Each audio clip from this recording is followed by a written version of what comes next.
السلام عليكم.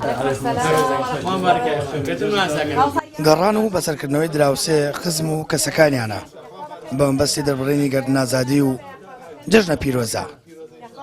گەڕان بە ماڵەکانە و هەروە سەردانیکردنی خزم و کەسوکار بە تایبەتی و کەسانەی موسیبەتدارن یانە خۆشێکیانێ ینی ئەرکێکی مسلمانانەیە و ئەرکێکی مادارانەی پێویست هەموو کەسێ جێبەجێ بکات چۆن هەموو فەریزەیەکی تری حەج فەریزەی حەج مسلمانان لە حەج جێبەجێەکەن ئێمەش تەواوکەری ئەو فەریزەین و بەگەڕان و جەژنە مبارەکی لە خەڵکی کردن.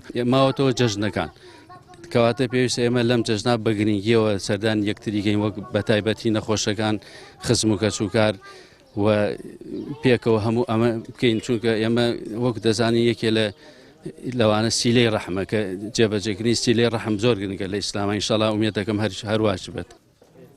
یەکێک لە سیما جوانەکانی جەژن کە لە کۆڵان و ماڵەکاندا ڕنگ دەداتەوە و هاوڵاتیان بە گەرموگوڕی ئەنجامی دەدەن تۆخکردنەوەی پەیوەندیە کۆمەڵایەتیەکان و خستنە لای ناکۆکی واشکردنەوەی دڵەکانە.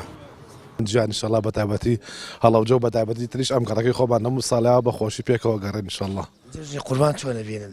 ماشەڵا جەژنێکی زۆر پڕبەرەکەت و زۆر خۆش بوو.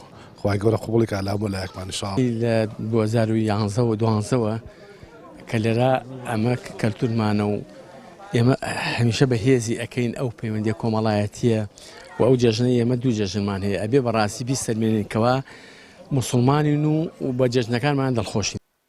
جەژنی قوربانێکێکە لە دوو جەژنە گەورە و پیرۆزەکەی ئیسلام و ساڵانە هاوڵاتیان بەرز ڕایدەگرن و نەریتەکانی زیندوو دەکەنەوە. وێڕایەوەش بە ئەنجامدانی قوربانیکردن لە 4 ڕۆژی جەژنی قورباندا ئەو سونەتە گەورەیە درێژە پێدەدەن. سامان فەتاح کەناڵی ئاسمانی پەیام هەڵەبجە.